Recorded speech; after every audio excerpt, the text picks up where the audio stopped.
If you're looking to purchase your first home and want the best tips so that you can make the right purchase, this video is for you.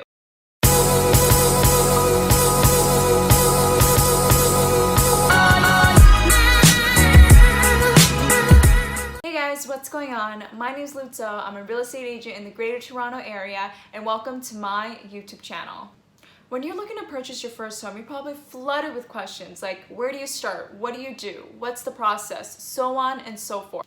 I'm going to give you the best tips to help you stay focused, stay on track, and get you your best first home. If you guys like this content and would appreciate more content like this, then hit that like button, comment, share, and subscribe. It would mean so much to me, and let's dive right into the best tips. So tip number one, get approved. It's super important to know where you financially stand, and there's nobody that can tell you better than going to a mortgage broker or your rep at the bank. This is important because while you're purchasing a home and you're trying to figure out how much you can afford per month, you also want to make sure you have a little bit left over so that you can save. Number two, after you're financially pre-approved, you need to figure out what your motive is. So are you looking to purchase for an investment property? Are you looking for rental property, so like a quick flip? Are you looking to move in? This is going to matter in terms of how you prioritize your next steps.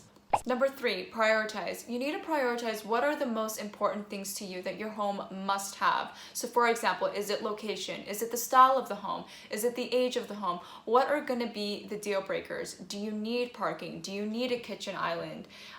Do you need a kitchen that faces or has an exit to the backyard?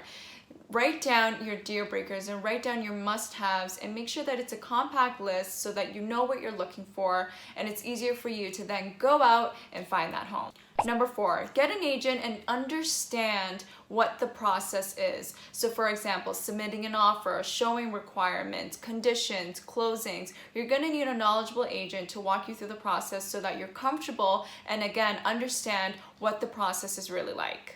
Number five, this is such an important one. Don't forget about closing costs. I'm sure your agent's going to tell you about it, but make sure that you have about 1.5 to 2.5% of the purchase price saved for closing for resale properties and about 3 to 4% for pre-construction properties. If you guys enjoyed today's video and got value from it, then please comment, share, and subscribe. It would mean so much to me. Share it with someone that you think could benefit. And also check out my free pre-construction condo guide for you guys in the link below. Talk to you next time.